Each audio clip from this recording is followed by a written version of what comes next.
Okay.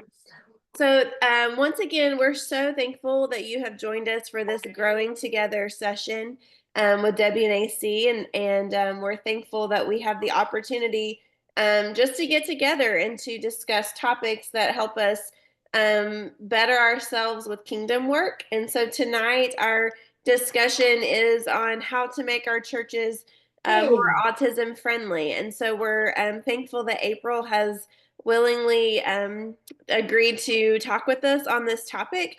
So let me tell you just a little bit about her. She's a BCBA behavior specialist for the Department of Developmental Services in California. She works with multiply impacted individuals with developmental disabilities who are in crisis. Her husband, John, is a relationship manager for the Bank of the Sierra and has been a bivocational pastor for 18 years. He's currently an associate pastor at Farmersville Free Will Baptist Church. They have 3 children, Judah, Gideon, and Lydia.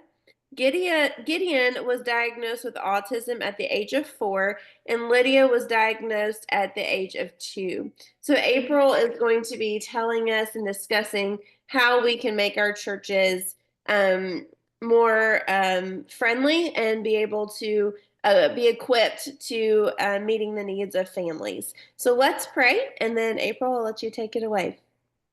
Dear God, thank you so much for this day. Thank you for your many blessings.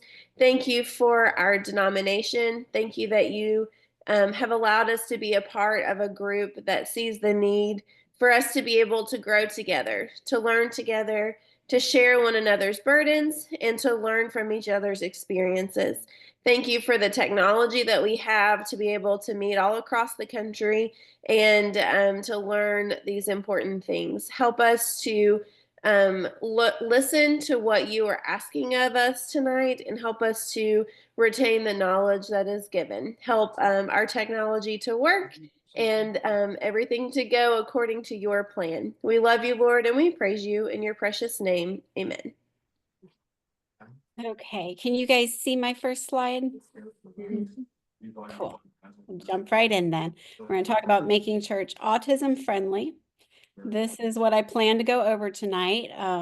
Anna already kindly introduced me, so we won't spend a whole lot of time just telling you who I am, but I'm going to get into some goals and polls, and then we'll go over why there's a need for this particular ministry, some concrete steps that you can take towards establishing a ministry like this.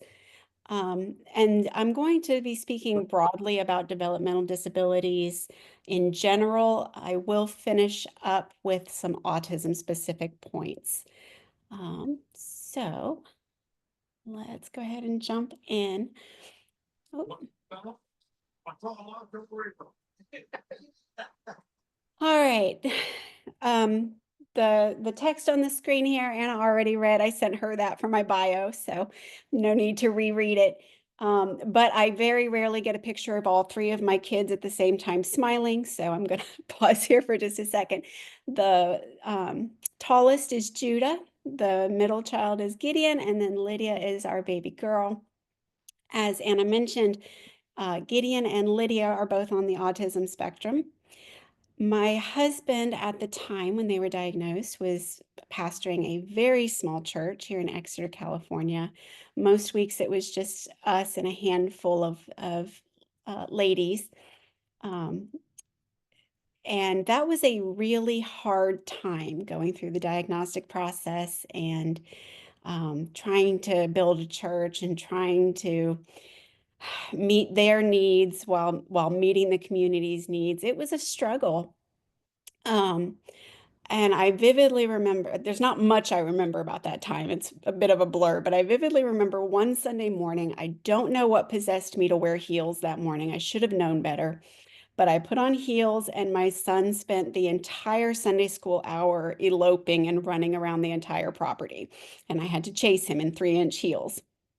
And I was just very over it that morning. My patience had worn so thin. I came inside, tried to catch my breath. I sat down next to one of the sweet ladies in our church, and she meant well, But she asked me, "Do you ever worry about when he gets older?" And I could not stop myself. It was just ugly crying for several minutes, trying to catch my breath and breathe. Because of course I worried. I worried all the time. I worried about what life would look like for him, what would happen if I wasn't there to take care of him. I worried about church. I worried if I would ever be able to lead him to Christ. And I worried about whether or not church was worth it for us because I hadn't gotten anything out of it in well over a year. And I knew my kids hadn't. And I went to the bathroom, I fixed my makeup and got it pulled together for just a minute, went up to lead the song service that morning. And one of the songs was Amazing Grace. I got to the verse that says, His grace has led me safe thus far. His grace will lead me home. And again, ugly crying. It was so bad, so ugly. But I know God knew I needed to hear those exact words in that exact moment. But at that point and moving forward, I became very passionate about helping other families feel that grace because you should feel it in church. Church should be where God's grace is the most obvious, and church should be the place where you're reassured that it will lead you home. And for many of the families like mine, church is a nightmare, or it can be. It doesn't have to be. But I think there's some very real steps we can take to make it a place where our families can come and feel God's grace. So, with that little story out of the way, first thing I want to go over is to discuss the need for disability ministries in the local church. I'd like to give some concrete strategies that you can use. And then, as I mentioned earlier, discuss things specific to autism at the end of the talk. You'll notice there's a QR code on that screen.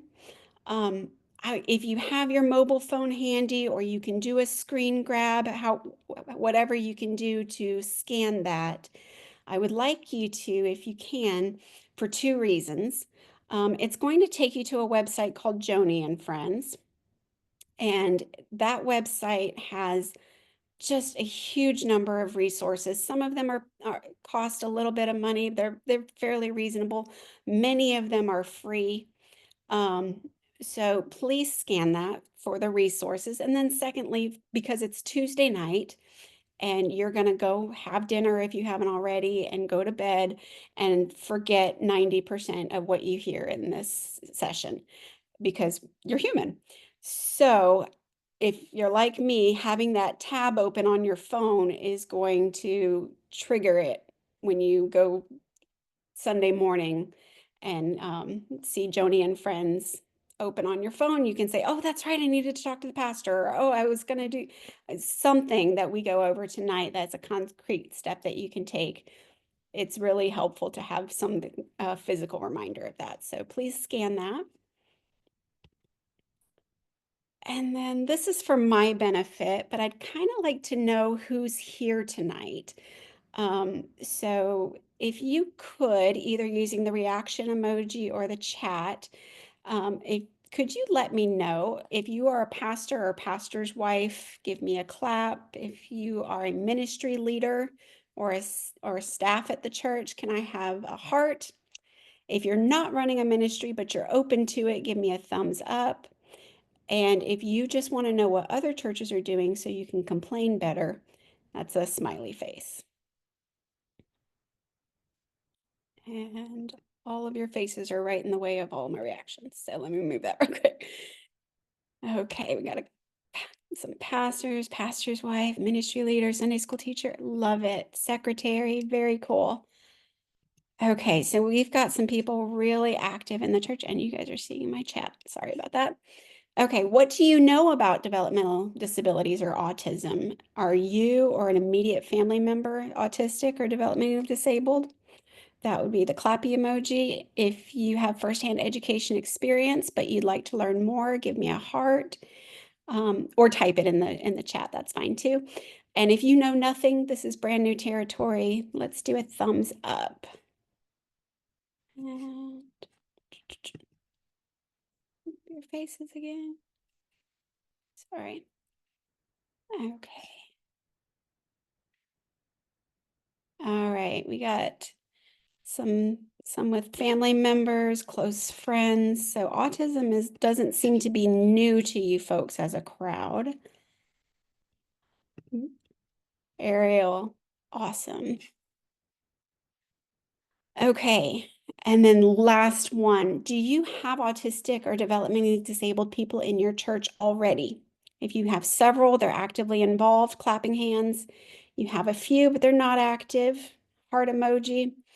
And you don't, or maybe you don't know.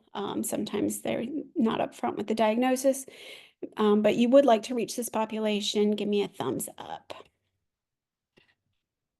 Nice. A few actively involved. Okay. Thank you guys. That helps me know where to go with this. So there is a definite need for this type of ministry. Approximately 1 in 6 children have a developmental disability. I don't know if you're as surprised by that number as I was when I first read it, but that's, I believe, according to the CDC. So developmental disabilities is a big umbrella. It covers lots of things like ADHD, autism, cerebral palsy, hearing loss, Fragile X, Tourette syndrome, Prader-Willi. There's quite a list. But 1 in 6 will have one of these disabilities.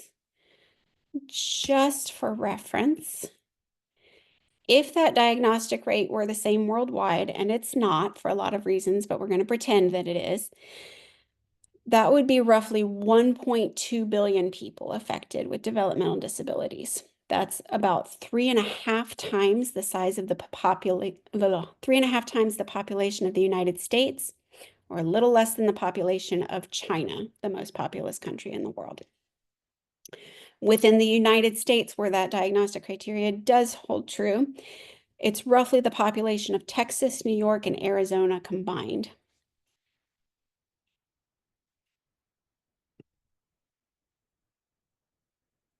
Now, keep in mind that is just individuals. That's not their families that often are kept home from church. If you took the average size of the family, you could do the math on that. Now, obviously, many individuals and families affected by developmental disability won't have problem finding a church that they can go to. But many, like mine back in the day, would find it either a significant barrier or something that they just can't overcome. So what do we do? I don't know if you, like me, have Googled how to do a special ministry, special needs ministry. It's overwhelming. It can be. I know if you've seen mega churches and their roomfuls of resources and the staff that they have working some of these ministries, it can feel like, why should we even bother? We can't compare. I'm assuming we don't have any Joel Osteens in the room tonight. I didn't see everyone who's attending. But if your church, like mine, has limited resources and personnel, then we need to look at concrete steps we can take to serve this population. And so the first one is going to be to ask. Let's start by asking God if this or any ministry is what he wants us to do. Bible tells us in Psalms 127:1, unless the Lord builds the house, those who build it labor in vain. Next, we need to speak to leadership. We have, I know, at least a couple pastors in here tonight, but many of you are not in a leadership role. Do not try to start this without getting leadership on board. Let me just throw that out there, because it may drastically change what church looks like. And you do not want to climb that uphill battle I just said that wrong, but you don't want to go that route. Start by getting leadership on board, have everybody working towards the same goal. And then lastly, and probably the one that we do the least, is let's speak to those we will be serving. Many of you already have people with developmental disabilities in your church. By bringing these individuals into the conversation and allowing their desires, dreams, and insider knowledge to shape the ministry plan, we can serve them effectively and efficiently. Luke 14:28 says, "For which of you desiring to build a tower does not first sit down and count the cost, whether he has enough to complete it?" I don't think Jesus was specifically referencing this type of ministry here, but the wisdom applies. Find out what they need and then work from that point. Now, talking to God is not usually where people get hung up. I hope it's not. If there is, there's probably another podcast for that that would be helpful. And usually it's not too hard to talk to leadership and get them on board. But I think a lot of times people just hit a brick wall as far as talking to those we will be serving, and that's why it happens the least often. What should I ask? What do I not ask? You don't want to offend anybody. So I found it, again, helpful to have a template of questions to ask. If you've got your QR code, this will take you to one of the resources on Joni and Friends. This is a free resource that goes over questions just in a survey style that you can ask these families. This one's free. Feel free to use it. Whether you use this or something else that you design, one thing I would recommend, please make sure the questions focus on spiritual growth. Oftentimes in this type of ministry where there are so many needs to meet, we can get sucked into meeting physical needs, and we're not practitioners, most of us. And even if we are, church isn't the place to practice. We're not here to do therapy or provide X, Y, and Z. We're here to meet spiritual needs. And if we're doing anything other than that, we're not fulfilling the role of the church. So this slide has been giving me some fits. I don't know if you can see that. It's really tiny on my screen. Again, the QR code will take you to this, but I put it up here because I wanted to just go over a few of the questions that this asks that I really liked. It asks the families, what part of church do you or your family desire to participate in? What prevents your family from participating? That barrier may just be perceived. It may be a really simple fix to get these families plugged in. On page 2, it starts talking about the individual versus the family. And it asks, what is the best setting for discipleship? Often we put the child or the adult in the setting that is most convenient for the church. And I'll talk about that a little bit later. But we need to be considering, can this person be discipled in this setting? And then lastly, I love how it addresses siblings. It asks about their current spiritual state. One thing that being up to the eyeballs in the field as I am, I've gotten to know a lot of siblings, including my kid's own sibling. And there tends to be a couple patterns that emerge. Siblings of very high needs kids can often be very bitter and or withdrawn. And that needs special discipleship. On the other end, very often, these are the cactus kids. They need no water. They need no sunshine. They're just out there doing their thing because they know they have to. They're the ones that often fall into caregiver roles, and they need special discipleship. They're often people pleasers. And that can be really hard to detect. But it's very helpful to know that at the outset. So if you don't use this particular ministry profile to assess the needs of your families, you can do it in a casual conversation. It doesn't have to be this formal. But I would really encourage you to cover those bases to know what is the spiritual state of the family that you're going to be working with. So after we've asked God, we've asked leadership, and we've asked the people we're working with, then we have to listen. And sometimes that's the harder step, honestly, because you may have a picture of what you think this ministry should look like, and it may be nothing like what they just described to you. Don't be surprised or derailed if the responses from individuals and families you interviewed don't match what you pictured in any way. You may end up in a scenario where the feedback you receive from families and individuals doesn't align with the feedback from your leadership. That's really difficult. In that instance, with permission from the families, ask to share their stories with the leadership. That can go a long way to helping the leadership see the need that you're seeing. And on the other end, if the families are asking for things that you just don't have the resources to do at this time, share that with the family. Be upfront and honest, but talk about the future, and what you can challenges and future plans. So we've asked, we've listened. Now it's time to start planning. Starting small is starting smart. And I'll talk about this a little bit more, but this is not, you don't want to do a giant blast of a ministry here.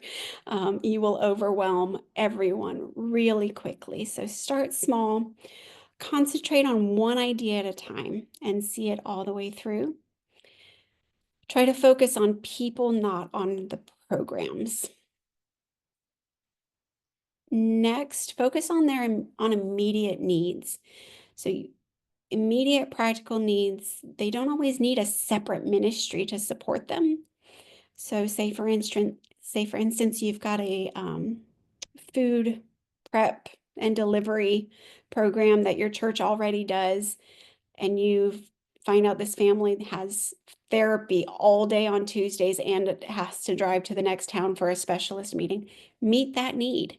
You've already got the ministry for it. So don't think that disability ministry has to be this separated thing. And however, don't confuse meeting immediate needs with long-term ministry or discipleship of these individuals. Some of these people will need you to just put out fires forever. Putting out fires is not discipleship. So please plan for the long term.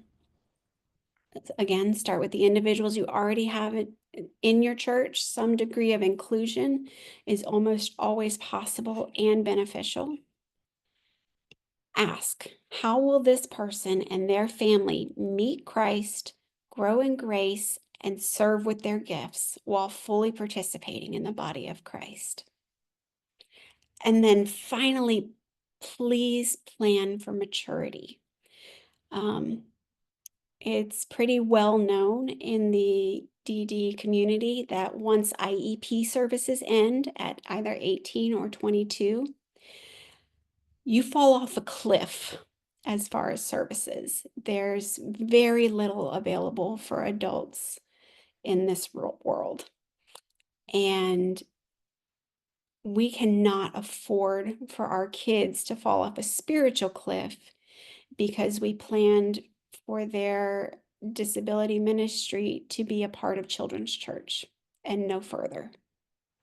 Please plan for maturity. Adults or children with autism and children with developmental disabilities grow up to be adults with autism and developmental disabilities, and they won't stop needing supports just because their IEP has ended.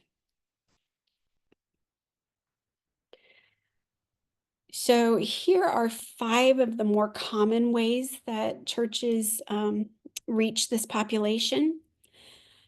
And again, I don't know, I hope your screen is big enough to see.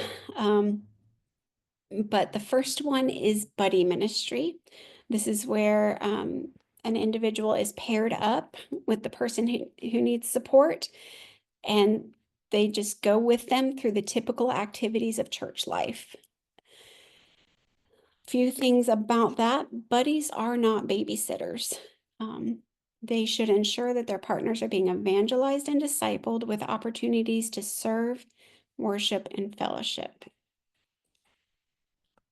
I would caution against using parents and siblings as buddies if this is one of the ministry styles you adopt. For one reason, it can really limit the fellowship that the family has if they're focusing on their high needs child and or adult. Um, but this is an excellent way to integrate people with high needs into the church as it is currently occurring. The next one, sensory space. This seems to be the one everybody pictures when you talk about a special needs ministry. It's the room full of all the sensory toys or a quiet space that individuals can share with nursing mothers, usually weirdly, all wind up in the sensory space. If your church has unlimited resources, you should have a great sensory space. Again, I don't think that's the majority of who I'm speaking to tonight. And if you're looking for a place to start, this is not where I would begin. For one thing, the sensory needs tend to be so individualized that you can spend a lot of money putting together a super fancy room that helps nobody. So before jumping into a sensory space, please get to know the needs of the individuals you will be serving and whether or not that would be helpful. A self-contained classroom. There are absolutely individuals who can only be discipled in a one-on-one setting in a quiet environment. I caution when adopting this particular ministry model. It is the most isolating of models for the individuals, and it should be utilized if it truly benefits the individual. It's not uncommon to see a classroom of 15 people or 15 children, and they have one teacher, and the teacher thinks, wouldn't my life just be easier if this child was somewhere else? That child needs fellowship as part of discipleship. So if you do go to a self-contained model, please make it as inclusive as possible. Bring other children in for prayer. Have him sit through the song service and then do a pull-out.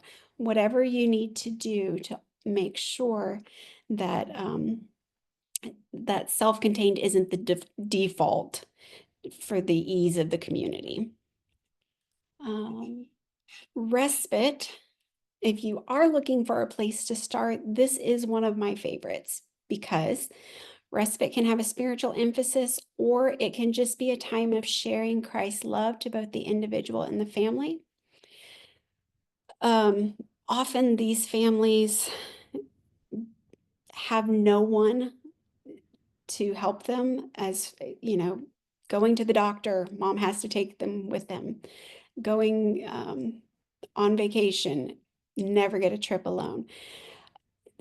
The average church is not going to say, hey, we'll watch your kids for a week so you can go on vacation, but we can give them 4 hours on a Saturday to get a haircut, and just share God's love in that way with the families who honestly may need a break. At the same time, because we're not doing it in a setting such as a church service where there are high social demands and restraints on schedule and things like that, it's an excellent starting point for bonding with the child and or adult who needs assistance. So if you can minister to them outside of church first to to garner rapport, that can be a great launch pad into a buddy ministry that can then work them through the church service. And then the last one is support groups. Support groups are most successful when the administrator is emotionally healthy and biblically sound.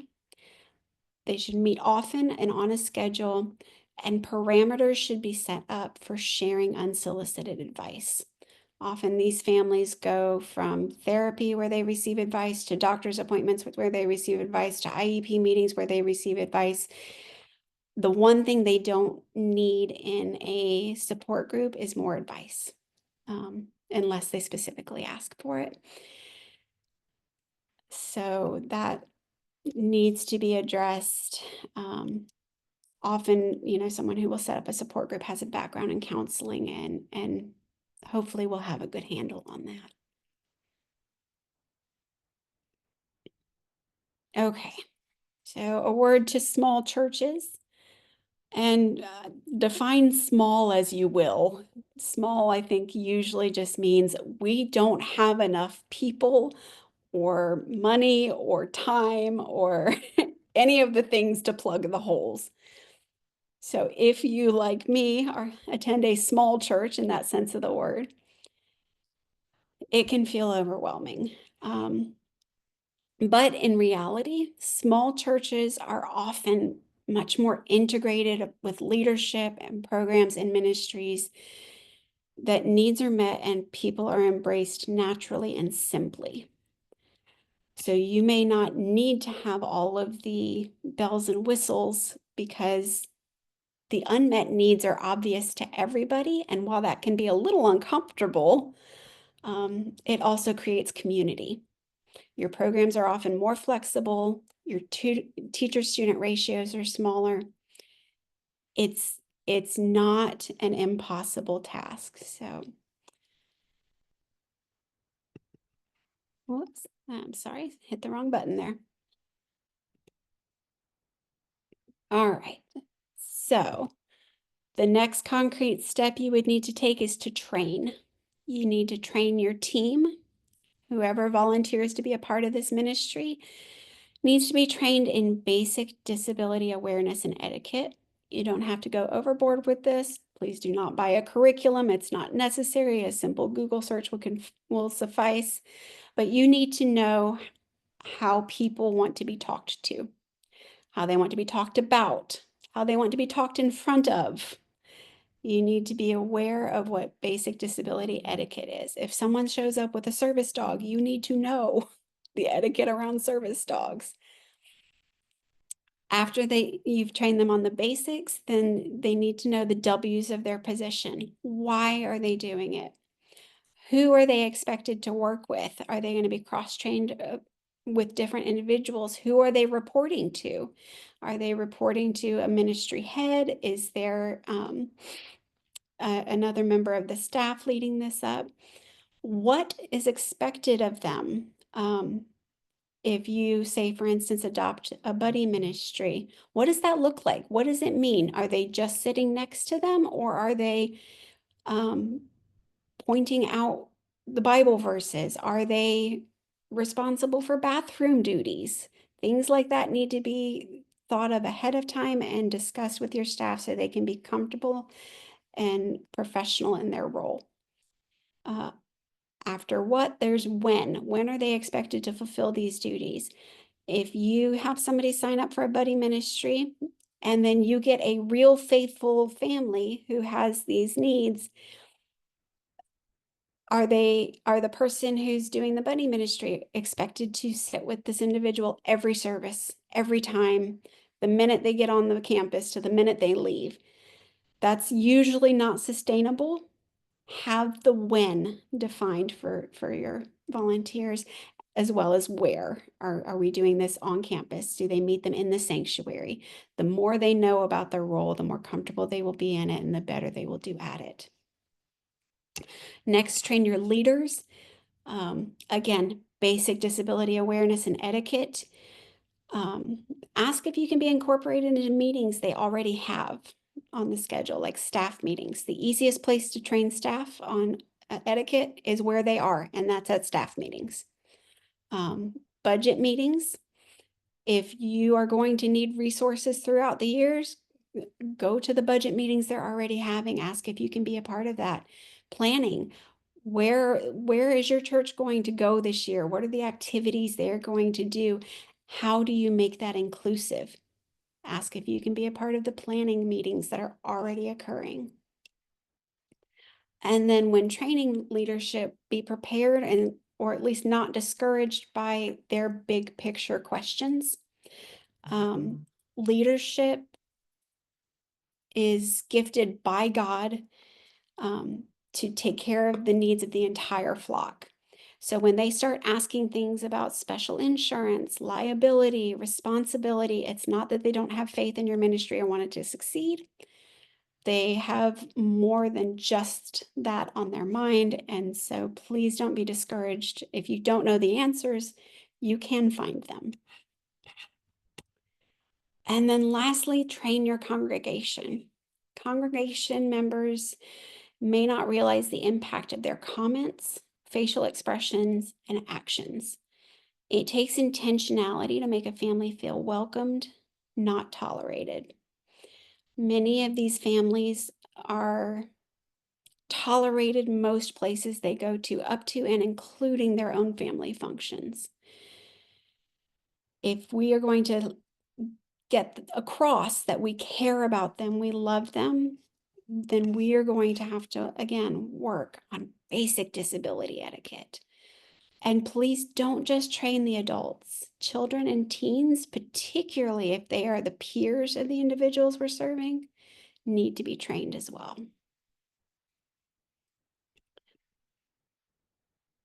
And training definitely can be the most difficult part of this process.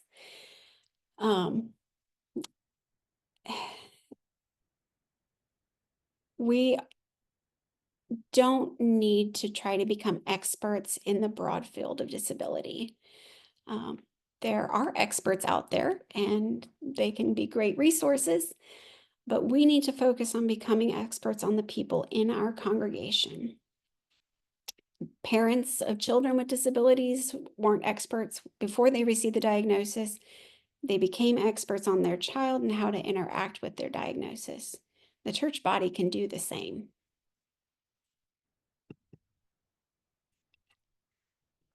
And then the last step to this type of ministry would be to launch it. I would encourage you not to launch this type of ministry like a slingshot. If you build up, it can be an awesome thing to see that tension. Just you're building up to this big launch and it takes off, but that is a hit or miss scenario. And if you launch like that, you have one shot. And collecting more resources to load the slingshot may not be possible if you burn through finances and people. Rather than launching like a slingshot, this type of ministry is best launched like a hot air balloon. Allow the Holy Spirit to guide you and to launch it slowly. He can be the wind that gives direction to your ministry. He has given you knowledge, gifts, and resources as heat to readjust as needed. And he tells us if any of us lack wisdom, let him ask of God, who giveth to all men liberally and upbraideth not, and he'll give it to you. Okay. And then this is my last slide. Real quick, Anna, time-wise, I see I've gone a bit long. Do you You're want me to fine. go? Okay. Yeah, you're fine. We can still have discussion at the end. Yeah. Okay. I know it's a bit earlier for me here in California than for the rest than for many of you. So, but I will try to wrap this up quickly. As far as autism specific, so many of these developmental disorders have a social component to them. Autism is the most common as far as being a social disorder or a social phenomenon. The social often looks like the moral.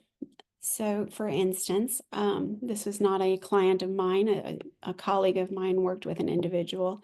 He was charged with, I can't remember the charge, but what had happened was he was hugging women inappropriately. And come to find out that a couple weeks before that, his parent had passed away. And at the funeral and for the next several weeks, everyone he came into contact with was hugging him. The time for that came and went.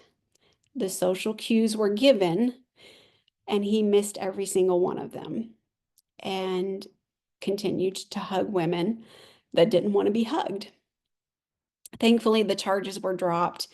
But this is the type of moral scenario sometimes we find ourselves in that's really a social scenario.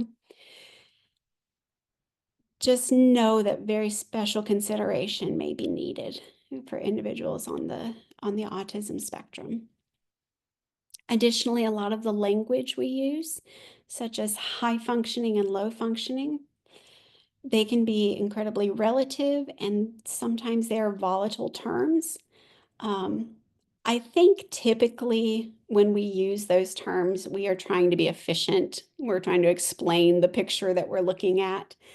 But one of my favorite quotes is that high functioning just means that your deficits are ignored, and low functioning means that your assets are ignored. Once you receive a low functioning label, like I mentioned earlier about underestimating these individuals in their spiritual state, it is so common to underestimate anybody that we think of as low functioning. And typically that label is acquired because they don't have language and or cannot be taught in a group setting. That's two of the fastest ways to get labeled low functioning. Again, please do not ignore their assets. Those two pieces of what makes up their diagnosis does not define their diagnosis, and it does not define them as a person. Conversely, you may have someone with all kinds of language and does okay in a group setting, and they get the high functioning label real quick. That does not mean they do not need support. Please keep that in mind, that just because they look like they're skating through, they may need just as much support as somebody on what we would label the low end of the function,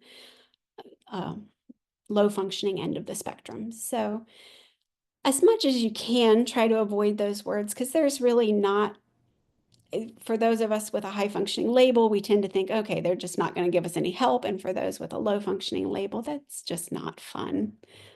So I would avoid that if possible. But of course, I do understand we tend to use it descriptively. And then lastly, autism is so individualized. No two people are going to have the same need for supports, and no two people are going to have the same abilities. There's not going to be a one size fits all accommodation. So don't just go buy yourself noise canceling headphones and call it a day. Please make sure that you are individualizing the services that you're providing, not just across individuals, but across time, because their need for support and their abilities can and does change. So please make sure that you're meeting the needs as they are. Okay, I feel like that was a fire hydrant worth of information coming at you. That is what I have. I'm going to stop sharing my screen. And I'd love to know what questions you have. I'm going to stop the recording.